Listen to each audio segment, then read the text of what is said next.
This story starts with a sniper. His name is Bob. He's in Africa on a mission. He's with his buddy Donnie. Bob spots a terrorist's car. He takes the man out fast. Before they can leave, more terrorists show up. They open fire on Bob and Donnie. Bob fights back hard. He kills several of them.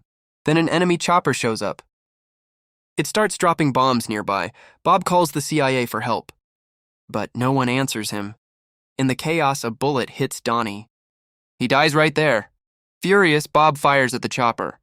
He misses at first, but he finally shoots it down. 3 years pass after this. Bob is now retired from the army.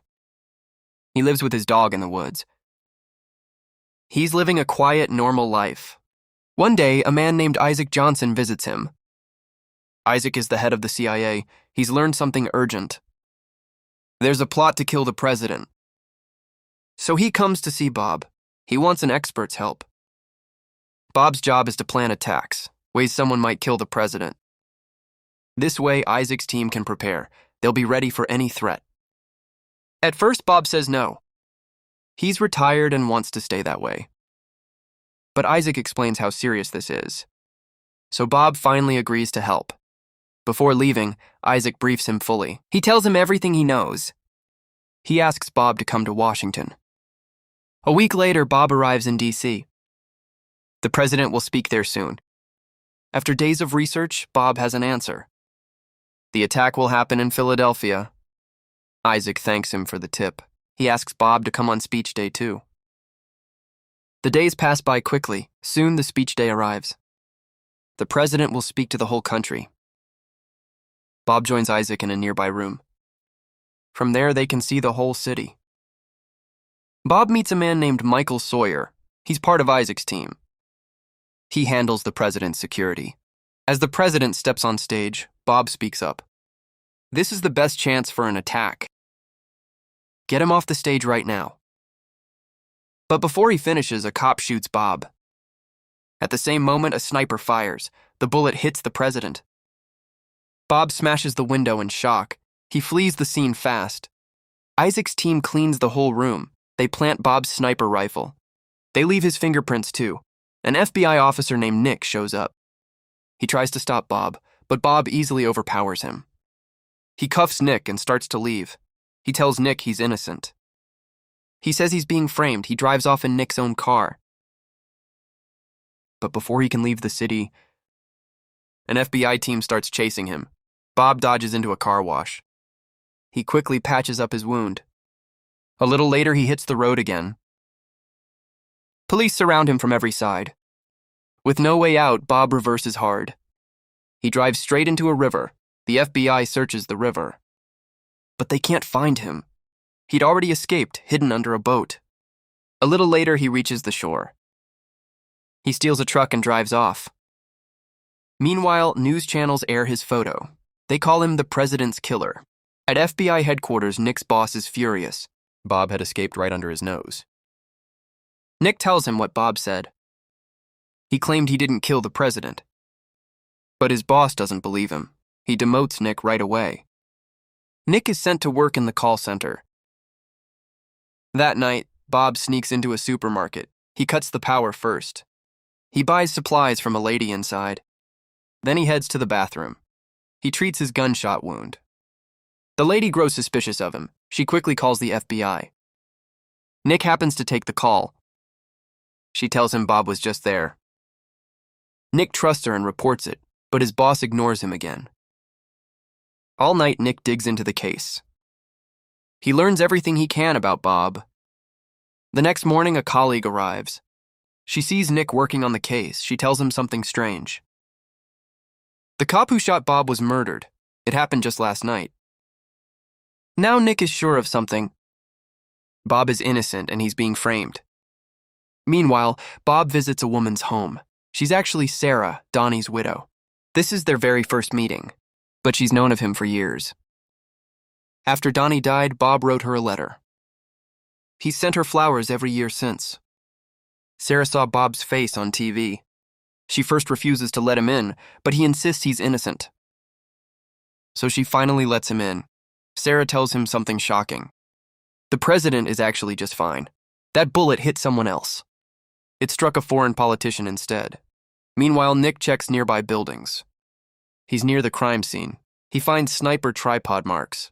The spot is just 500 meters away. This strikes Nick as very odd. Bob's file says he's an elite sniper. He hits targets from miles away. So how did he miss from 500 meters? Why hit the wrong person entirely? Meanwhile, Sarah treats Bob's wound. She's actually a trained nurse. When Bob wakes up, she tells him something. The government killed his dog too. Bob is heartbroken to hear this. He vows to clear his name. Only Nick can help him now. Bob comes up with a plan. Sarah meets Nick at a cafe. She tells him the whole story. She gives him Isaac's car number. This lets Nick dig deeper into it. It also puts pressure on Isaac. Nick starts tracking that car. Isaac notices someone's tracking him. It's the same officer from before. Before Nick can dig further, trouble hits. Isaac's men kidnap Nick. They beat him badly. They want to know what he knows. Nick refuses to talk at all, so they decide to kill him. But before they can, Bob shows up. He wipes out all of Isaac's men. Nick tells Bob to turn himself in. He says the law will help him, but Bob flatly refuses. Isaac will just do this again. Nick finally agrees with him. He decides to help Bob get revenge. Meanwhile, Isaac learns something new. Bob sends flowers to a woman named Sarah. He sends his men after her. They plan to kidnap her. Bob and Nick visit a weapons expert. Bob asks him an important question. Can a bullet fire from one gun, but look like it came from another? The man says yes, it's possible. It's called paper patching. The shot fires from one gun, but looks like it came from another. He says only one other man could do this. That man's name is Micah. He describes what Micah looks like. Bob instantly recognizes him. It's Michael Sawyer from Isaac's team. Nick calls his office right away. He traces Michael to Virginia. That night, 2 men break into Sarah's house. They're sent by Isaac to kidnap her. Sarah manages to kill one of them, but the other one captures her. Isaac guesses Bob already knows the truth. He knows Bob will come for Michael, so Isaac makes a plan. He'll ambush them both in Virginia. As planned, Bob and Nick arrive there. They stop at a supermarket first. They buy supplies to build bombs. Bob expects Isaac to strike back, so he teaches Nick basic sniping. This way Nick can help him fight. The next day, Bob heads out. He goes to Michael's farmhouse. Nick watches from a distance. He calls out each guard's location. Bob takes out every guard. He does it one by one. Before going in, he hides bombs. He plants them in the bushes. Then he enters the farmhouse. Michael is already waiting inside. Michael reveals a surprising truth. The real target wasn't the president. It was a foreign leader instead. That leader planned to expose a secret. A village Isaac's team had destroyed. It was done for a big oil company. 3 years ago, they needed a pipeline. It ran through a village in Africa. They had to clear the whole village. The villagers refused to leave. So Isaac's team killed them all. They buried everyone in a mass grave. Now Bob understands everything. He knows why they left him to die. It happened in that same village. He realizes this goes far beyond Isaac. Powerful politicians are involved too. After telling him everything, Michael shoots himself. At that exact moment, Isaac's men attack. Nick, watching from far, acts fast. He sets off all the hidden bombs. Inside, Bob fights back hard. He takes down Isaac's men one by one. After clearing them all out, Bob steps out of the farmhouse. A helicopter starts chasing him, but Nick and Bob were ready for this. They fight back with everything they have. The chopper passes over an oil tanker. Bob shoots the tanker instantly. It explodes in a massive blast. The helicopter burns up too. Isaac and his men grow tense. Bob is slowly closing in on them. Nick calls the FBI with a lie. He says he's caught Bob already. This is meant to reach Isaac's ears. He wants Isaac to make contact. The plan works perfectly. Isaac calls Nick minutes later. Bob speaks to Isaac himself. He puts an offer on the table. If Isaac releases Sarah safely, Bob will delete Michael's confession. It's the recording proving everything. The village massacre for the oil company. Isaac has no other choice. He agrees to the deal. They'll meet on a snowy mountain. It's set for the next day. Isaac arrives with his men. He brings Sarah along too. A man walks toward them slowly. Isaac's hidden sniper shoots him instantly.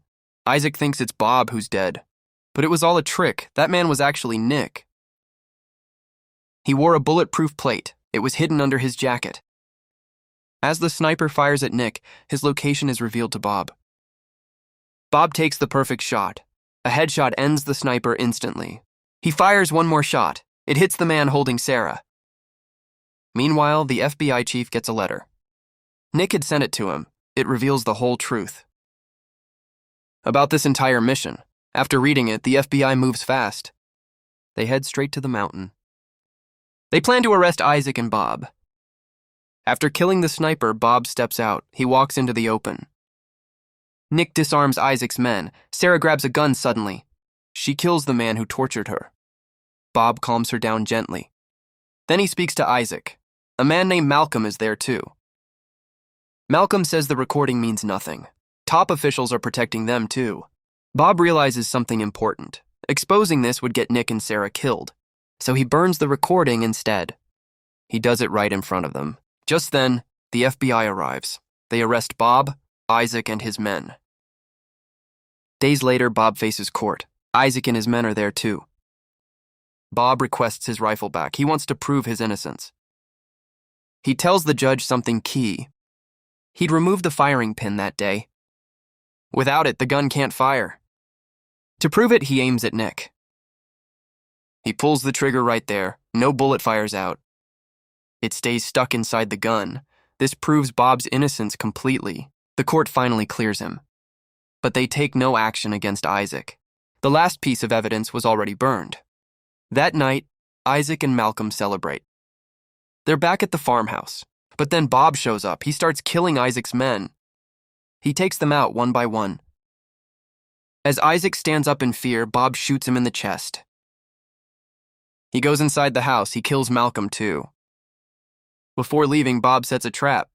He blows up the gas pipeline. This erases all the evidence. Finally, Bob's revenge is complete. The village finally gets its justice. Meanwhile, Sarah waits outside. She's waiting near the farmhouse. The two of them leave together. They start a brand new life.